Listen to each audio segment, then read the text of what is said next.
नंद बाबा के दरवाजे पे बड़े भयंकर योगी के वेश में खड़े चाहते हैं कि हम भगवान का दर्शन करेंगे, परंतु भगवान तो यशोदा मैया के गोदी में उनके लल्ला होने पड़े हुए हैं।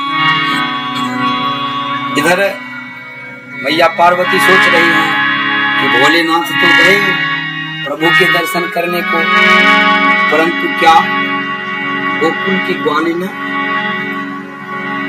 उन्हीं नंद बाबा के आंगन जाने देंगे? नहीं जाने। इसलिए मैया पार्वती भी एक ग्वालन के वेश में वहां पहुंच जाती है परिचय करवाने। और कभी अपने भाव को दर्शा रहे हैं कि जब भोले शंकर को योगी भेष में देखकर मैया पार्वती ग्वालिन बनकर यशोदा जी के आंगन गई है,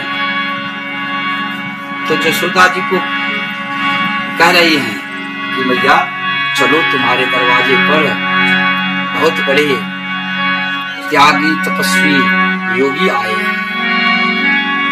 मैया आंगन से निकलती हैं, तो जैसे ही दरवाजे के गलियारे में पहुंचती हैं तो दबे पांव जाते जाते एक झलक देख ली। अरे भयंकर ज्योति भोलेनाथ। मैया प्रश्न कर रही है, क्या कह रही है? को जोगी तुम काहे आयो, काहे भयो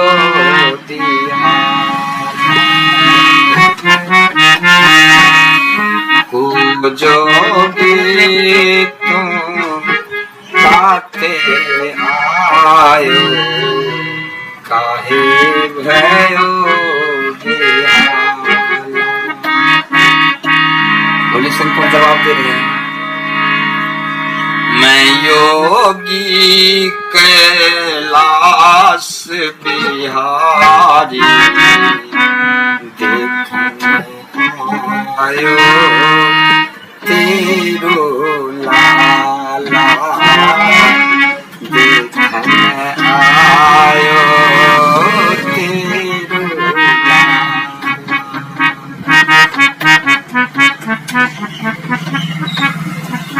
वेद शास्त्र श्रुति सार सबन को, वेद शास्त्र श्रुति सार सबन को, आज भयो तेरो लाला,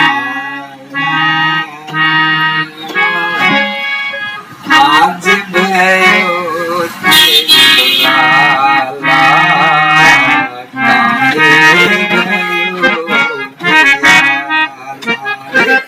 जोगी काहे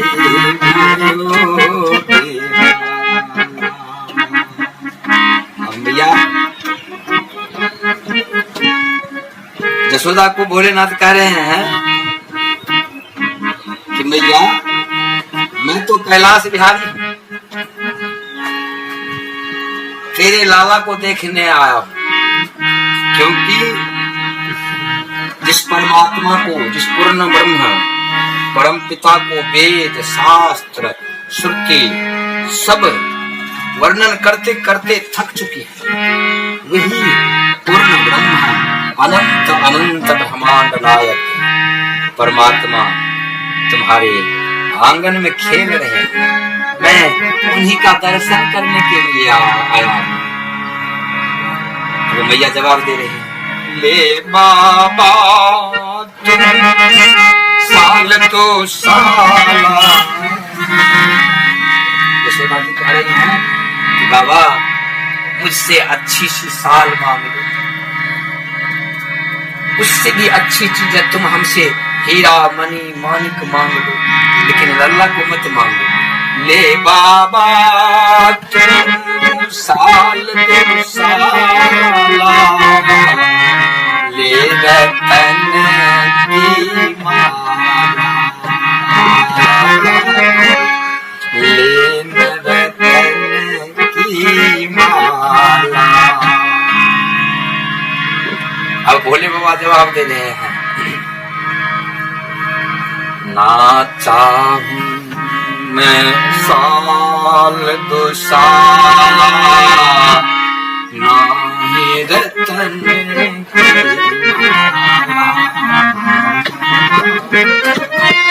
ना चाहूं साल दो साला, ना ही रतन के माला मैया, ना ही रतन के माला। मैं योगी कैलाश बिहारी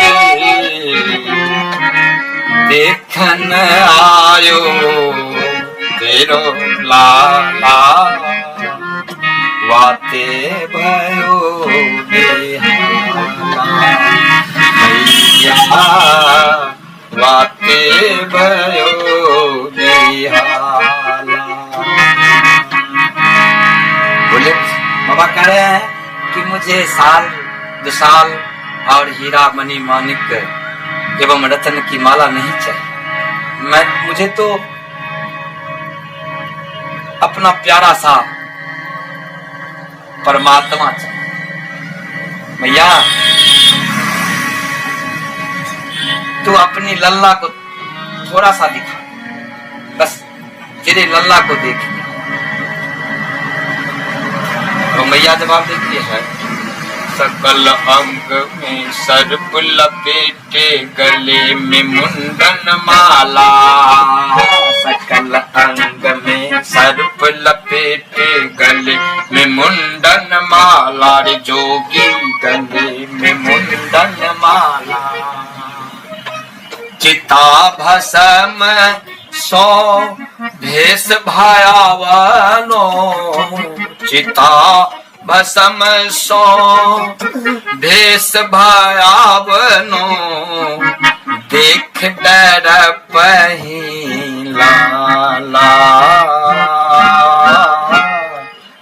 आहे भयो बिहाला, रे जोगी काहे भयो बिहाला। अब मैया कह रही है कि जोगी जी आपके सारे अंग में चिता के भस्म लगे हुए हैं, सर्पों की माला आपके गर्दन में लटक रहे हैं, आपका बड़ा विकराल रूप है। कैसे मैं अपने लल्ला को आप जैसे भयावना योगी का हाथ में दे दूं? भोले बाबा मैया को ये समझा रहे हैं कि शायद इस यशोदा जी के गोद में बड़ी हुई यही सृष्टि के पालक, सृष्टि के सृजन करता और सृष्टि के संहार करता तीनों, इसका ज्ञान तो सिर्फ भोले बाबा भैया बोले। इसीलिए भोले बाबा पुनः जवाब दे रहे हैं, कह रहे हैं भैया पाल सृजय हर सब जग को मेरो हूँ रखवाला, मेरो हूँ रखवाला। भोलेनाथ कह रहे हैं कि ये जो लल्ला है ना तुम्हारे यशोदा, ये तो सारे सृष्टि के सृजन करते हैं, यही सबको पालते हैं, यही संहार भी करते हैं, और यहाँ तक भैया कि मेरे भी रखवाले तो ये तेरे ही लल्ला, इसीलिए तो मैं आया हूँ। और तुम फिर मुझे मेरे मालिक से, मेरे ही रखवाले से नहीं मिलने दे।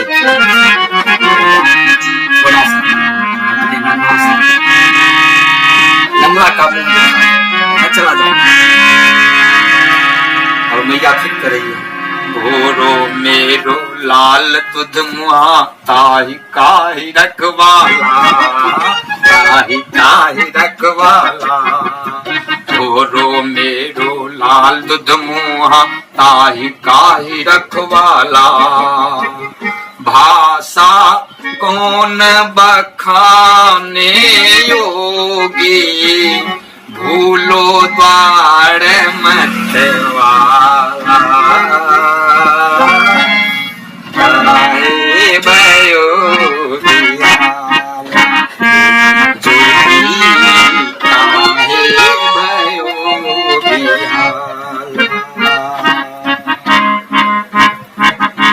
भैया कह रही हैं कि ये कौन सी भाषा बखान रहे हो है जोगी? मेरे छोटे से दूध मुहे लल्ला को अपना रखवाला बता रहा, उसे अपने उठने बैठने तो आता नहीं, मेरी दूध के भरोसे तो जी रहा है, मैं ना पिलाऊं तो मर जावे, और फिर तू बता रहा है कि मेरो रखवा। अब जसोदा जी से फिर भोलेनाथ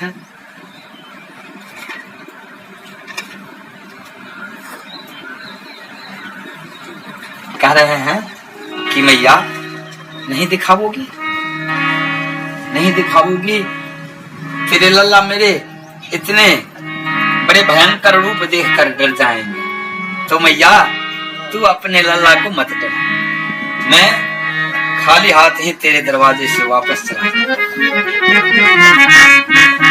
कहते ही भोलेनाथ निकल पड़े। जैसे ही नंद बाबा के दरवाजे से निकले, सड़क पे आए, लल्ला को जसोदा जी के आंगन में, परंतु वहां ही बड़े जोर से रोने लगे।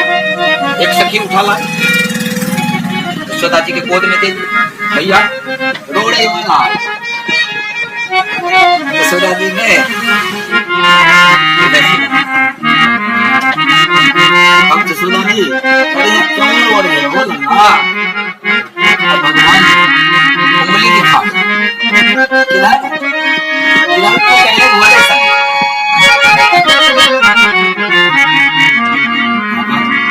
भगवान अपनी भाषा में क्या कह रहे हैं?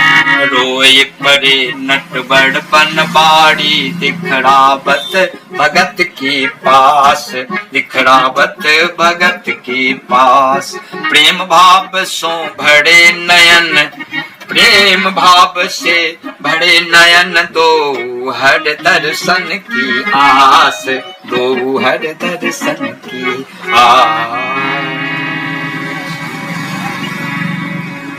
एक सखी गई बोले शंकर जी, बाबा लल्ला की मैया बुला रही है आपको। अब भोले बाबा शक्त हो कहते हैं ऐसे नहीं कहा, एक बार तो बहुत बड़ी अपमान हुई है, नंद राय के दरवाजे से मैं अपने प्रभु प्रीतम को देखे बिना ही वापस लौट गया, इसलिए अब मैं दोबारा नहीं जाऊं। परंतु नंद बाबा के गांव के गोरे ने तो बड़ी मस्करी करने लगी कि बाबा ऐसे कठोर मत बनो, अरे हम ग्वाली में हैं, ग्वाली में तो कठोर नहीं, प्रेम भाव से भरे हुए, हमें तो आप जैसे ही महात्माओं के संग रहने की आदत पड़ चुकी है। जसोदा भी आपको बहुत मानती है, परंतु जसोदा अपने लल्ला को आपके गोद में देने से डरती है, इसलिए आपको नहीं दिखलाए। अब भोलेनाथ कह रहे हैं कि शर्त पर जाके जसोदा से पूछो कि यदि अब दोबारा जाऊंगा तो केवल देखूंगा नहीं, गोद में भी लेऊंगा। हाँ, गोद में लूंगा, अपनी विभूति लगाऊंगा, उसके बाद में फिर वापस जाऊंगा। जसोदा से कहा आई और वापस बुलाई भोले शंकर को, फिर बुला ले। जब गए वहां तो जसोदा जी अपनी लल्ला को भोलेनाथ के गोद में दे दी। कवि के भाव क्या है? तो डूबे सो बोले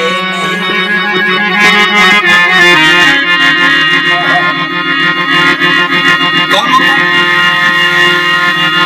प्रेम के समुद्र ही और एक तरफ हम हैं तो एक तरफ भारी है। तो डूबे सो बोले नहीं, बोले सो अनजान, हरी प्रेम समुद्र डूबे चतुर। तो दोनों परमात्मा प्रेम के अगम अथाह समुद्र में डूब गए। कभी भाव से भरे हुए पंक्तियां और दर्शा रहे हैं, कह रहे हैं कि हर सो हरि हरि सो हर सो हरि हरि सो हर मिलकर नैना भये बिहाला निहाला।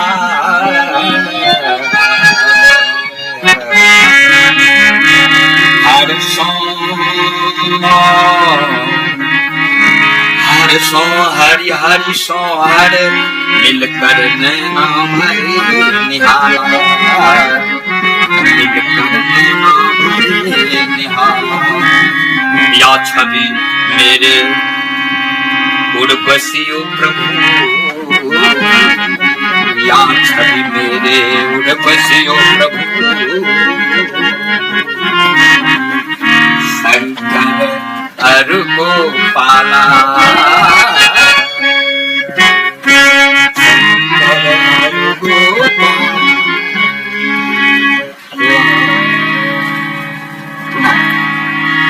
भोलेनाथ ने लल्ला कन्हैया को अपने गोद में लेकर अंग अंग से लगाए और अपनी विभूति की हड्डी को खोलकर उसमें से विभूति लगाते वहां से भगवान कन्हैया जी की गुण गाते हुए चल दिए अपनी निज धाम। वृंदावन हरि लाल की।